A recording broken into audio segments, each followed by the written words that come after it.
अखंडमंडलाकारं व्याप्तं येन चराचरं तत्पदं दर्शितं येन तस्मै श्री गुरुवे नमः। अज्ञानान्धस्य लोकस्य ज्ञानाञ्जनशलाकया चक्षुरुन्मीलितं येन तस्मै श्री गुरुवे नमः। अध्यात्म विश्व विज्ञान यूट्यूब चैनल पर शंका समाधान सत्र में आप सभी मित्रों का हार्दिक स्वागत समादर करते हैं। मित्रों, कुछ स्फुट प्रश्न प्राप्त हुए हैं। आइए अध्यात्म विज्ञान की दृष्टि से इन प्रश्नों का विचार करें। मृत्यु और मोक्ष में क्या अंतर है? ये पहला प्रश्न है। मृत्यु का अर्थ समापन है ऐसा हम मानते हैं, लेकिन वास्तविक मृत्यु का अर्थ समापन नहीं है, रूपांतरण है। रूपांतरण है और रूपांतरण को हम समाप्ति नहीं मान सकते। रूपांतरण का अर्थ ये है कि वही जल रूपांतरित होकर भाप बन जाती है, वही जल रूपांतरित होकर बर्फ बन जाती है। यानी जल तो वही है, लेकिन उसके रूप बदल जाते हैं। उसी प्रकार शरीर की मृत्यु होती है। इसका अर्थ यह है कि पंच महाभूतों से निर्मित ये शरीर विलय होता है और अपने अपने जो महाभूत है उनमें वो विलीन हो जाता है और विलीन होने के बाद पुनः निर्मित होता है। इसलिए मृत्यु का अर्थ रूपांतरण है। और जैसे मिट्टी का खिलौना जब टूट जाता है तो कुम्हार उस टूटे हुए खिलौने को फिर यानी रौंदता है और फिर नया खिलौना बना लेता है। प्लास्टिक का ग्लास जब टूट जाता है तो वो कबाड़ में चला जाता है और जो फैक्ट्री मालिक है वो उसी प्लास्टिक के टूटे हुए टुकड़ों से फिर नया ग्लास बना लेता है। इस प्रकार मृत्यु ये रिसाइकलिंग का नाम है, समापन नहीं। और मोक्ष क्या है? मोक्ष है मुक्त हो जाना। हमें किसने बांध रखा है? हमें अज्ञान ने बांध रखा है। हमें विभिन्न प्रकार के अंधविश्वासों, अंधानुकरणों ने बांध रखा है और इसी से मुक्त होना है जो मोक्ष है। मोक्ष का अर्थ होता है मुक्त होना। तो मुक्त कब होते हैं हम? शरीर छूटने पर तो इस आकार से मुक्त हुए, लेकिन मोक्ष नहीं हुआ। मोक्ष का अर्थ है जब हम अपने सभी व्यष्टि रूप अहंकार और व्यष्टि रूप कामनाएं, व्यष्टि रूप वासनाएं, इनसे मुक्त हो जाएं। जब हम अज्ञान से मुक्त हो जाएं तब हमारा वास्तविक मोक्ष हुआ। और मोक्ष होने के उपरांत परिवर्तन केवल इतना ही होता है कि हम इस नश्वर शरीर को अपना मान रहे थे, अपना स्वरूप ये 3.5 हाथ का शरीर ही मान रहे थे, उसके स्थान पर अब ये विराट विश्व ही अपना स्वस्वरूप है।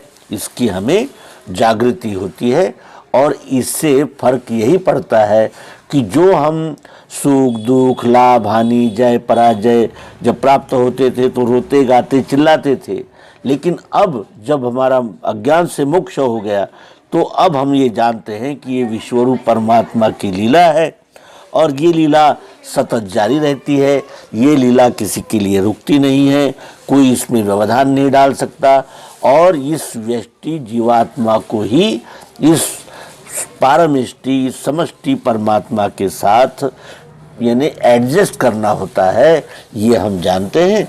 और ये जानने पर जो हमारे सुख दुख लाभ हानि रूप द्वंद्व है वो समाप्त हो जाते हैं और अखंड एक रस आनंद की प्राप्ति इस जीव को होती है। दूसरा प्रश्न है कि आपुला तो एक देव करुणी घ्यावा, ये जो संतवाणी है इसका गुह्यार्थ क्या है? ये प्रश्न है। आपुला तो एक देव करुणी घ्यावा ये मराठी रचना का एक वाक्य है। आपुला तो एक देव करुणी घ्यावा, तो हम जब देखते हैं तो यहाँ तो देवों की भरमार लगी है सोमवार को किसी और देवता, मंगलवार को अलग, बुधवार को अलग, अलग अलग प्रकार के देव मानकर हम उनकी आराधना करते हैं। और संत कहते हैं कि अपना तो केवल एक ही देव करना, इन्हें ईश्वर करना चाहिए, अपना एक ही देव है जिससे हमने प्रसन्न करना चाहिए। तो ये जो शिव, दुर्गा, गणेश आदि जो देवताएं हैं, ये भी जिससे निर्मित हुए हैं वो ये विश्वरूप परमात्मा है। यानी जैसे मूल को जानने पर वृक्ष को जाना जाता है, मूल को जल अर्पित करने पर संपूर्ण वृक्ष ही हरा भरा हो जाता है, उसी प्रकार एक विश्वरूप परमात्मा की आराधना, सेवा करने पर हम सभी प्रकार के देवताओं की अर्चना, उपासना प्राप्त कर लेते हैं। यानी वो आप ही आप हमें प्राप्त हो जाता है। मूल को ही हमने पकड़ना चाहिए, और मूल तो ये विश्वरूप परमात्मा है, जिससे ये शिव, गणेश, दुर्गा आदि देवता निर्मित हुए हैं, हम भी निर्मित हुए हैं, पेड़ पौधे भी निर्मित हुए हैं। जो सबका जनिता है, सबका संरक्षक है, वो विश्वरूप परमात्मा है, और उसी के हमने आराधना, उसी की सेवा अपने स्वभाव गुण कर्म के अनुसार करनी चाहिए। उसको प्रसन्न करने पर, विश्वरूप परमात्मा को प्रसन्न करने पर फिर हमारा योग क्षेम सरलतापूर्वक और निष्कंटक रीति से पूर्ण हो जाता है, और हमें वास्तविक भक्ति का आनंद प्राप्त होता है। फिर तीसरा प्रश्न है, जन्म कर्म च मे दिव्य मेवं यो वेत्ति तत्वतः त्यक्त्वा देहम पुनर्जन्म नयति मामेति सोर्जुन। ये श्रीमद् भगवद गीता का श्लोक है, और इसकी हिंदी व्याख्या, अनुवाद हमारे प्रिय मित्र चाहते हैं। जन्म कर्म च मे दिव्यम, मेरा जन्म और कर्म दिव्य है। जो ये तत्व के द्वारा तत्वतः जान लेते हैं, वो देह त्यागने पर उन्हें पुनर्जन्म नहीं प्राप्त होता। अर्थात वो पुनर्जन्म प्राप्त करना उनकी, यानी जिसे कहते हैं कि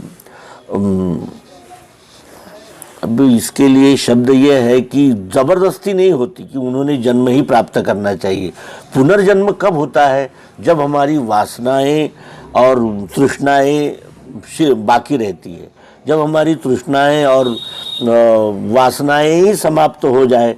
क्योंकि जन्म कर्म च मे दिव्यमेवं यो वेत्ति तत्वतः, जब हम तत्व दर्शन के द्वारा विश्वरूप परमात्मा के दिव्य जन्म कर्म को जान लेते हैं, तब देह त्यागने पर हमें पुनर्जन्म लेने की ज़रूरत ही नहीं रहती। क्योंकि पुनर्जन्म लेने का कारण ही वासना है, और जब वासनाओं से मुक्ति हो गई तो फिर जन्म लेने का क्या कारण है।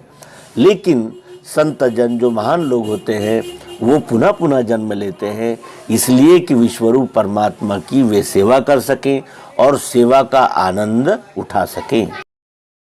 अज्ञानता का नाश और ज्ञान का प्रकाश कैसे हो सकता है, ये प्रश्न है।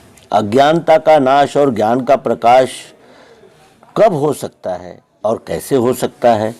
तो जैसे अंधेरे का नाश प्रकाश के द्वारा होता है, उसी प्रकार सद्गुरु के ज्ञान विज्ञान प्राप्त करने पर ही हमारी अज्ञानता का नाश हो जाता है। और अज्ञानता का नाश हो गया कि आप ही आप ज्ञान का प्रकाश हो जाता है। तो ज्ञान का प्रकाश और अज्ञानता का अंधेरा ये सापेक्ष है। ज्ञान का प्रकाश होने पर फिर अज्ञान को जाने के लिए नहीं कहा जा सकता, क्योंकि प्रकाश होते ही यानी अंधेरा समाप्त हो जाता है। इसका अर्थ ही यह है कि प्रकाश है वहाँ अंधेरा नहीं है, जहाँ अंधेरा है वहाँ प्रकाश नहीं है। हमारी अज्ञानता का नाश क्यों नहीं होता? इसलिए कि हम विभिन्न प्रकार के मतों, पंथों, संप्रदायों, ग्रंथों के अधीन होकर उसी में अपने अज्ञानता का समापन ढूंढते हैं। वास्तविक हमें उन मूलगामी चिंतन को प्राप्त करना होता है जो इस संपूर्ण विश्व का कारण रूप है, और वो विश्व का कारण रूप ये विश्वरूप परमात्मा ही स्वयंभू है। इसको जान लेने पर फिर हम ये शरीर कैसे बना, ये सृष्टि कैसे बनी, इसका संचालन कैसे होता है, इसका इसमें के हर घटक का निर्माण कैसे होता है, उत्पत्ति स्थिति लय कैसे होती है, इस प्रकार का ज्ञान प्राप्त होते ही फिर ये 3.5 हाथ के देह के साथ जो देहात्मता यानी एकात्मता हो गई है, देह को ही है जो हम अपना संपूर्ण स्वरूप समझ बैठे हैं, इस अज्ञान का नाश हो जाता है। और ज्ञान का प्रकाश होते ही फिर अज्ञान के नाश के लिए कहीं भटकना नहीं पड़ता, क्योंकि ज्ञान का प्रकाश होते ही अज्ञानता समाप्त हो जाती है। इसीलिए हमने सद्गुरु को प्राप्त करना चाहिए और सद्गुरु के ज्ञान विज्ञान द्वारा इस विश्वरूप परमात्मा का तत्वतः यानी ज्ञान प्राप्त करना चाहिए। उस ज्ञान को अनुभविक रीति से विज्ञाननिष्ठ पद्धति से अवलंबन करना चाहिए और अपने स्वभाव गुण कर्म के द्वारा विश्वरूप परमात्मा की सेवा में लग जाना चाहिए। यही ज्ञान का प्रकाश है जिससे अज्ञानता का नाश हो जाता है। फिर अंतिम प्रश्न है कि कोई भी जीव दुख प्राप्त करना नहीं चाहता, फिर भी दुख मिलता है, दुख से छुटकारे का क्या उपाय है? कोई भी जीव दुख प्राप्त करना नहीं चाहता, हम सब सुख ही प्राप्त करना चाहते हैं, लेकिन सुख और ये दुख ये क्या है? सापेक्ष है।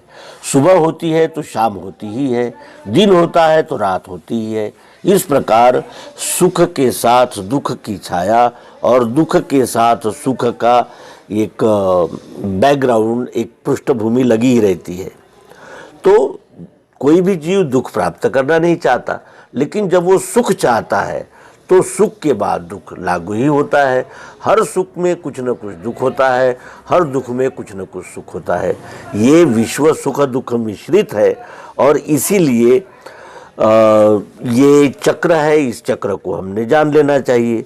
अब दुख प्राप्त करना नहीं चाहता, लेकिन दुख प्राप्त होता है क्योंकि सुख की चाह है, और सुख की चाह छूटते ही जैसा भी समय हो वो विश्वरूप परमात्मा की आज्ञा, विश्वरूप परमात्मा का निर्देश है, ऐसा जानकर हमने सह लिया तो फिर दुख नहीं होगा, तो सुख की आकांक्षा भी नहीं होगी। जो सुख की अपेक्षा करता है उसे ही दुख मिलता है। सुख दुख ये एक ही चक्र के दो विभाग है। ऐसा जान लेने पर दुख से छुटकारा मिल जाता है, और दुख से छुटकारा मिल जाने पर फिर लाभ हानि, जय पराजय ये हम पर कोई भी असर नहीं कर सकते, इनका कोई अस्तित्व नहीं रहता, क्योंकि हम यानी स्थायी आनंद, स्थायी जो बोध है उसे प्राप्त करने पर फिर ये सुख दुख लाभ हानि आदि द्वंद्वों से उबर जाते हैं और हमारा मानव जन्म, हमारा जन्म लेना सार्थक हो जाता है। इस प्रकार हमने कुछ स्फुट प्रश्नों का इस अंक में विचार किया। आप सभी ने दिए हुए सहयोग प्रोत्साहन का हार्दिक धन्यवाद व्यक्त करते हैं और आशा करते हैं कि इस ज्ञान को अधिक से अधिक प्रसारित प्रचारित करने में आप सब सहयोग करेंगे, और इस ज्ञान का सर्वत्र प्रचार करना ही आज के समय मानवता की सबसे बड़ी सेवा है। ये हमारे प्रबुद्ध पाठक जानते हैं, और इसीलिए इस ज्ञान का अधिक से अधिक प्रचार प्रसार करना ये हमारे यानी इस समय का सबसे बड़ा कर्तव्य है।